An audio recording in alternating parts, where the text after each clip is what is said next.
Hey, this is Pillow Talk Confession of a Black Man. So this right here, this one's about. We're gonna talk about commitment and loyalty. It's gonna be a little bit of everything. So, but it's gonna really be mainly about commitment. You know, you know. I didn't personally think that commitment was a good thing. I didn't.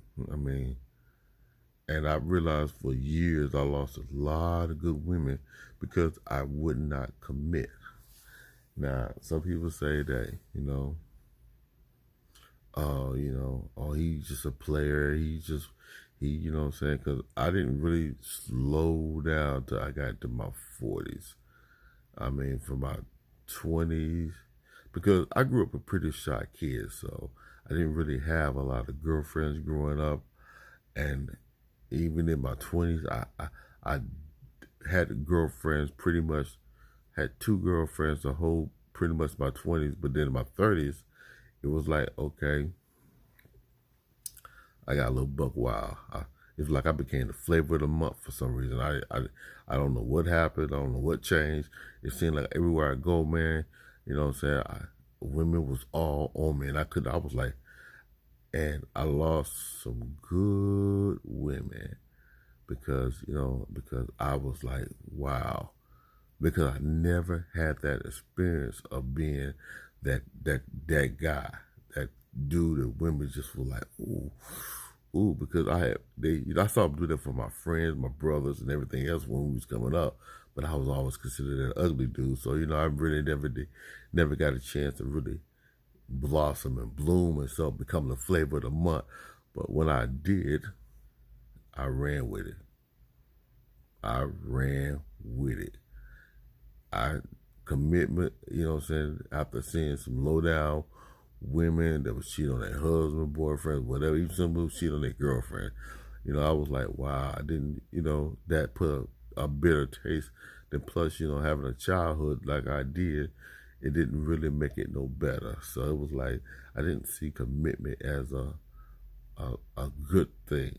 I thought commitment was something that was for suckers and punks and who, you know what I'm saying, that if you felt like you had to be committed to a woman, you was weak. That's how I felt at the time. And a lot of brothers felt that same way too. But, you know, I had a guy tell me when I was, a white guy tell me when I was a teenager, he said, you're not going to stop chasing women until you get at least into your 40s. He said, 'cause that's when he said, you're going to stop thinking with one head and start thinking with the other. And he said, it doesn't mean you're not going to want sex. He said, it's just the fact that, you're going to start thinking with one head and stop thinking the other. Now that I'm 50, I understand what he was coming from with that. I really do, because I mean, it's like, wow, you know, if brothers was, and we would learn, if we would have learned how to would appreciate the a woman instead of pornos and videos and everything that make you grow up by. So you think about that kind of stuff, man, and you think about you know why you do the stuff you do, and because we get buried out by the streets. A lot of us don't have a father figure in the home, so we don't have that man figure trying to tell us what to do and trying to show us how to be a role model, father figure, none of that stuff. You know what I'm saying? When you watching pornos and guys, players, you know what I'm saying, you going from this girl to that girl, that's what you think about. That's how you grew up. And a lot of women can't understand that. Thinking, oh, you got to be a man. You got to think about it. In their eyes, they are a man. You know what I'm saying? Because that's what a man does. You know what I'm saying? And it's hard to it's hard to put a boy in a man's spot when he ain't never learned to be a man. Sometimes you got to learn that on your own. You know what I'm saying? That's why you see the big guys out here like myself. You know what I'm saying? I had 5 kids, you know, out of wedlock, and 5 different baby mamas. You know what I'm saying? I did that. Yeah, a lot of guys who did it too. You know what I'm saying? Because and it wasn't like I was going out here trying to say, oh, well, I gotta, oh, you 5, I gotta give you a baby. Oh, you 5, I gotta give you a baby. But I'm gonna give y'all that story another day. But because my story was a little bit different than just the average Joe. You know what I'm saying? But that's another story for another day. But like I said, getting back to the commitment part, because I just didn't see myself being committed to anybody. You know what I'm saying? Because I thought that, that was weak brothers. I didn't think, you know what I'm saying, especially when I was running with a bunch of, especially when I was in my 30s, when I was running with all my friends were single guys. We had our own place. We had our own little crib. We had a job, so we had a decent looking job. We, you know what I'm saying? I didn't, being in a committed relationship was not even an option because, you know what I'm saying? It was kind of like, how a kid, when he goes on a road trip or he goes in the store and he could be so sleepy, but he don't want to go to sleep because he's scared he's going to miss something. He's scared he's going to miss something. And that's kind of how it is when you don't want to commit yourself, you know what I'm saying, or try to commit yourself. You're thinking, oh, if I give it, I might miss the best thing comes in my life. You're going to always keep saying that the best thing, the next thing, the next thing, the next thing, to, you know what I'm saying, until you find yourself an old man by yourself, thinking to yourself that, and you be the old man in the club. And I hated that. I used to hate going to the club and seeing, big club full of, I hung around the older crowd anyway, but it was just the fact that, I didn't like seeing that old man like in his 50s, 60s at the club. He tried to holler at a 25-year-old. You know what I'm saying? I'm like, really, dude? You know what I'm saying? Because I said, I never wanted to be the sugar daddy.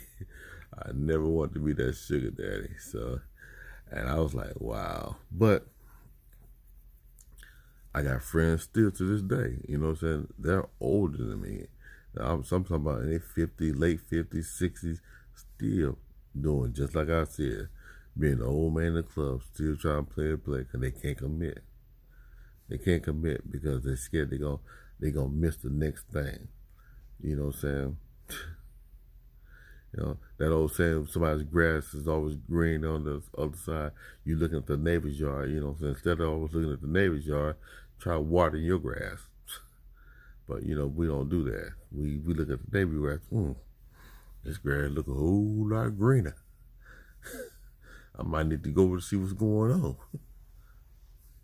But we do. And that, but,